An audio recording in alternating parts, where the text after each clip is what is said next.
Just a little precursors to energy. You've already done your dominoes and learned a little bit of the vocab. I'm gonna run through the conceptual pieces of this and then show you how the lab sort of sets up for this one.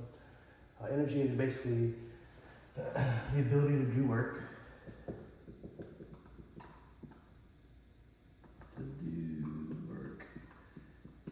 And what that means for us coming off the force unit is just the ability to cause this motion, cause this force, the change of this particular position of an object. The main piece you want to get out of this for the starting bit is potential and kinetic. Those are two types of mechanical energy we're going to be dealing with here in physics. We call those PE and KE. PE is the stored energy, and kinetic is moving. Now again, we know potential from the English idea of that, like the stored ability to do some, cause some change. Kinetic, we've seen, you probably heard the word kinetic before, especially in my class, we had UK, what was the kinetic coefficient of friction. So this is moving. Any sort of object that's in motion is going to have this kinetic energy.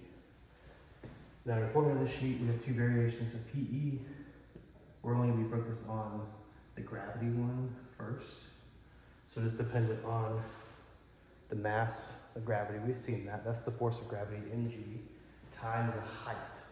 So if you have an object on a ledge or in the air, or you lift something up, you're putting energy into the system. And once you let it go, it starts to move. And again, once the object's in motion, we now have kinetic energy. You'll find that as 1/2 mv squared. So, the main connection point here is how these two energies overlap. And energy takes a lot of different forms. In science, you have chemical, you have thermonuclear. This is just mechanical energy, we call it in physics. You've probably seen other energy equations pop up in physics. Things like Einstein's equation, mc squared. We'll get to that a little bit later. You saw a little bit of that in astronomy's notes about Einstein and what he was doing with space and time. This essentially means the energy of a system is the mass times the speed of light. Now it is squared, it's a big number. You get that in nuclear reactions, but we're going to focus mainly on sub-relativistic calculations here. These speeds will not be the speed of light, so you should be pretty good to go. Now, the main piece here is what we call conservation of momentum. And it was one of your vocab, it was one of your dominoes, but conservation is just energy cannot be created or destroyed. It only changes form. So we're going to focus today on the basic version of that, and we're going to expand on it throughout into next week. It essentially says the potential energy is equal to the kinetic energy. What you start with has to cause the object to move. So we've done a lot of free fall things and things dropping and moving. As it was moving, right, you drop a pin, as it falls, this height is decreasing. So you're losing potential energy as the system is in motion. But we know as it's falling, it's gaining speed, it's accelerating.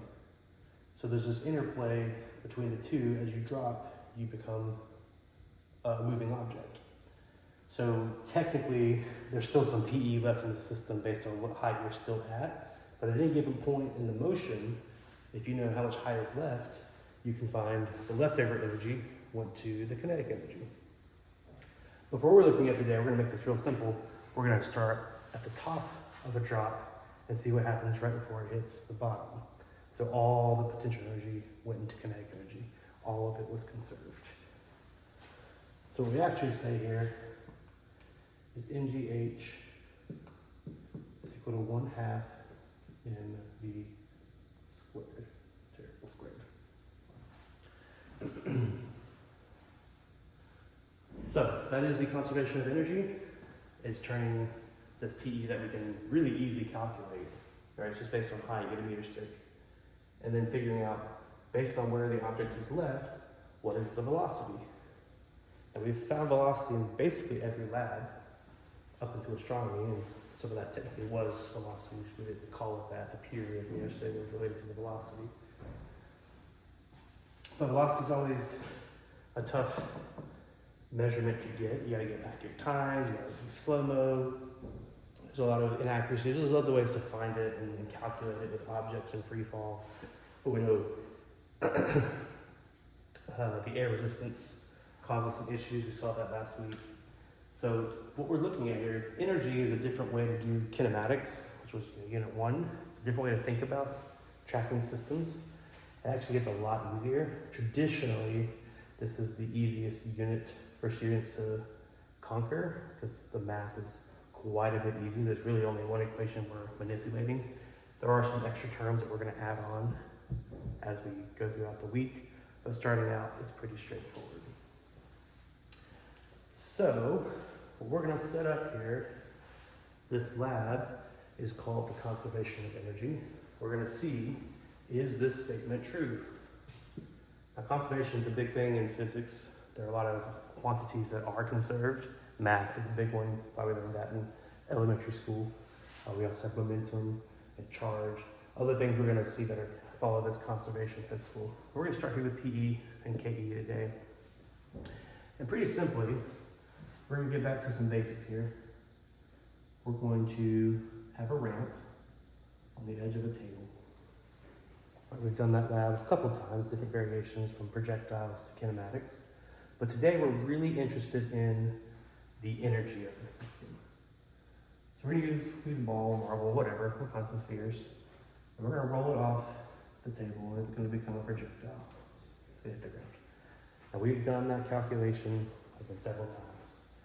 But now we're going to look back at it and think about the energy of the system. Right? There's a height here.